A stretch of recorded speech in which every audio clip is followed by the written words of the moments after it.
13वां अध्याय। सुरत और वैश्य को देवी का वरदान। ध्यान।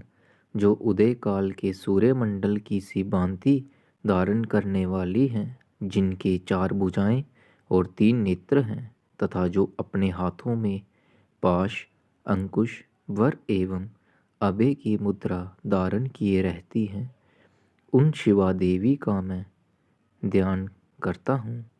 ऋषि कहते हैं, राजन, इस प्रकार मैंने तुमसे देवी के उत्तम महात्म्य का वर्णन किया, जो इस जगत को धारण करती है। उन देवी का ऐसा ही प्रभाव है, वे ही विद्या उत्पन्न करती हैं।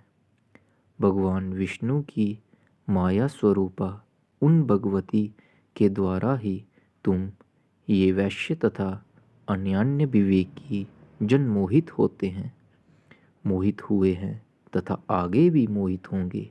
महाराज, तुम उन्हीं परमेश्वरी की शरण में जाओ। आराधना करने पर वे ही मनुष्यों को भोग, स्वर्ग तथा मोक्ष प्रदान करती हैं। मार्कंडेय जी कहते हैं, क्रोष्टुक जी मेधा मुनि के ये वचन सुनकर राजा सुरथ ने उत्तम व्रत का पालन करने वाले उन महाभाग महर्षि को प्रणाम किया।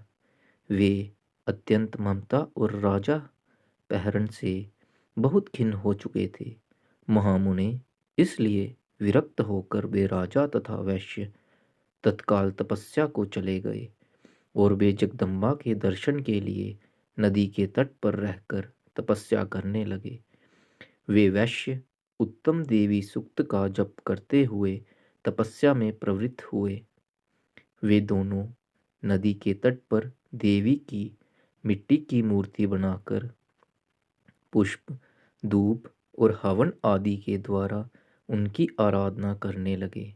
उन्होंने पहले तो आहार को धीरे धीरे कम किया, फिर बिल्कुल निराहार रहकर देवी में ही मन लगाए एकाग्रता पूर्वक उनका चिंतन आरंभ किया। वे दोनों अपने शरीर के रक्त से प्रोक्षित बलि देते हुए लगातार 3 वर्ष तक संयम पूर्वक आराधना करते रहे। इस पर प्रसन्न होकर जगत को धारण करने वाली चंडिका देवी ने प्रत्यक्ष दर्शन देकर कहा। देवी बोली, राजन तथा अपने कुल को आनंदित करने वाले वैश्य, तुम लोग जिस वस्तु की अभिलाषा रखते हो वह मुझसे मांगो, मैं संतुष्ट हूँ, अतः तुम्हें वह सब कुछ दूंगी।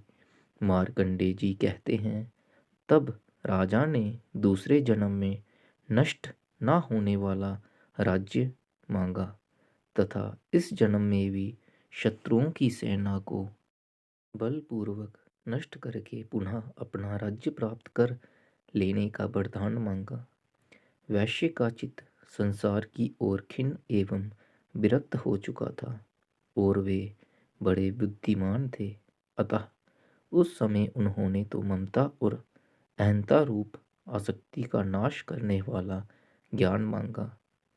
देवी बोली, राजन, तुम थोड़े ही दिनों में शत्रुओं को मारकर अपना राज्य प्राप्त कर लोगे।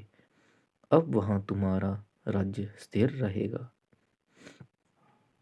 फिर मृत्यु के पश्चात तुम भगवान विवस्वान सूर्य के अंश से जन्म लेकर इस पृथ्वी पर सावर्णिक मनु के नाम से विख्यात हो गए। वैश्यवर, तुमने भी जिस वर को मुझसे प्राप्त करने की इच्छा की है उसे देती हूँ। मार्कंडेय जी कहते हैं, इस प्रकार उन दोनों को मनोवांछित वरदान देकर तथा उनके द्वारा भक्ति पूर्वक अपनी स्तुति सुनकर देवी अंबिका तत्काल अंतर्ध्यान हो गई। इस तरह देवी से वरदान पाकर क्षत्रियों में श्रेष्ठ सुरथ सूर्य से जन्म ले सावर्णिक नामक मनु होंगे।